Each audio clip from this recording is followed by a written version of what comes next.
Hello, fourth graders. We're going to start our lesson on fractions by looking at some models, thinking about what we see, what we know, and really thinking about equivalent fractions and where we might place fractions. This is going to help us when it's time for us to compare fractions. Which of these models represents 1/8 of the whole? Stop and think for a moment about how you know. Did you pick A? A would be 1/8.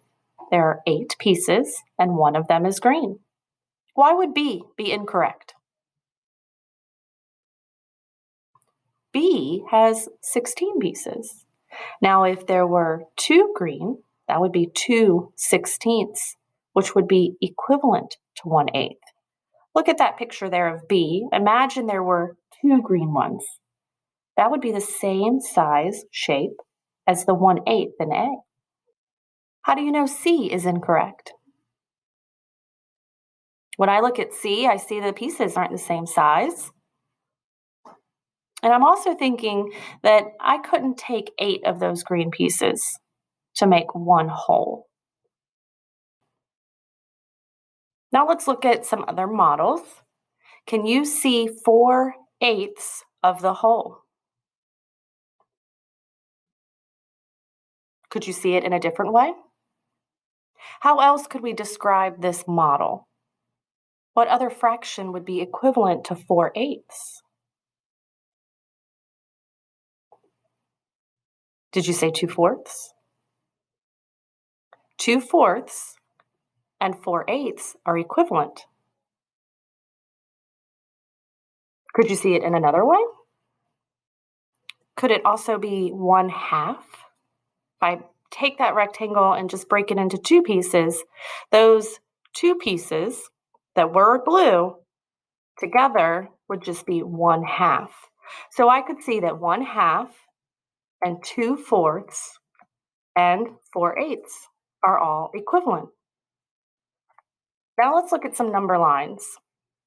This number line starts at 0 and it goes to 2. Where would 3/4 be on this number line? Which letter would show 3/4? Did you pick C? C would be 3/4. C is between 0 and 1 whole. If I took that part between 0 and 1 whole and I broke it into 4 sections, B would be right in the middle, so that would be 1/2. C would be the next fourth, 3/4 total. All right, now I have another number line still between 0, 1, and then 2. Where would you put 1/8 this time? Did you say A? Again, 1/8 is definitely less than 1. If C is close to 1/2, B is close to half of 1/2, which would be 1/4, then A is close to half of 1/4, which would be 1/8. All right, now where would you put 1 and 5/6? Did you say F? 1 and 5/6 is a mixed number. It's more than 1 whole. It's only 1/6 away from being 2 whole. 1 whole and 6/6 would be 2. So I know that that one would be F because it is closest to 2. All right, last one. Where would you put 3/2? Did you say E? Well, if I know 2/2 is 1 whole, then 3/2 is 1/2 more than 1 whole. 1 and 1/2.